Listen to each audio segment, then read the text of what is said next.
एकी राहील असं वाटतं तुम्हाला? माझा प्रश्न पूर्ण होऊ द्या, उत्तर पूर्ण होऊ द्या. जसं इंदिरा गांधींची आणीबाणी काही लोकांना मान्य नव्हती आणि त्या विरोधामध्ये जगजीवन राम असतील, हेमावती नंदन बहुगुणा असतील, असे अनेक प्रमुख लोक त्यावेळेला जनता पक्षाच्या प्रवाहात सामील झाले आणि हुकुमशाही विरुद्ध लढले.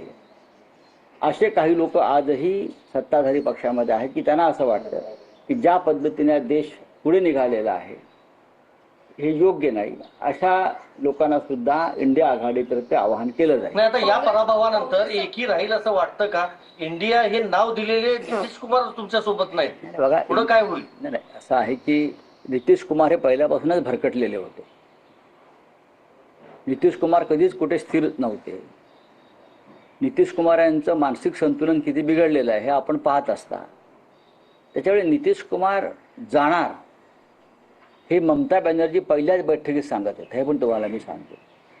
जी पाटण्यामध्ये पहिली बैठक झाली, पहिली बैठक पाटण्यात झाली, तेव्हा इंडिया आघाडीचा समन्वयक म्हणजे कन्व्हेनर नेमावा आणि तो नितीश कुमारना नेमावा असा काही लोकांचा प्रस्ताव होता.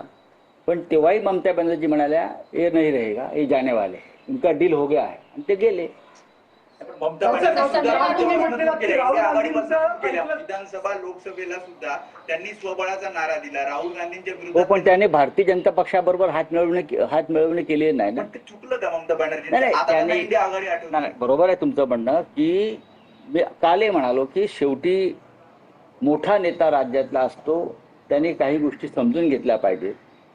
काँग्रेस पक्ष सुद्धा कधी काळी पश्चिम बंगालमध्ये सत्तेवर होता. त्यांचे मुख्यमंत्री त्या भागात झालेले आहेत, पश्चिम बंगालला झालेले आहेत. प्रणव मुखर्जी हे पश्चिम बंगालचे जे देशाचे राष्ट्रपती झाले.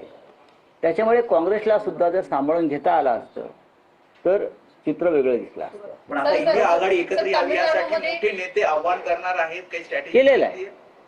सगळ्यांना आव्हान केलेलं आहे आणि सगळे एकमेकांच्या संपर्कात आहे.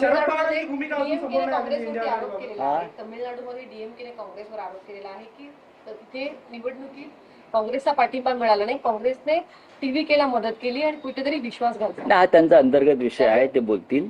कारण शेवटी द्रमुक आणि काँग्रेस हे अनेक वर्ष एकमेकांचे मित्र आहेत. इंडिया आघाडीतले ते महत्त्वाचे घटक आहेत. प्रत्येक ठिकाणी असे आरोप केले जातात निकाल लागल्यानंतर. पण तामिळनाडूमध्ये एक वेगळीच लाट आली, तिसरा पर्याय लोकांनी स्वीकारला, हे मान्य केलं पाहिजे.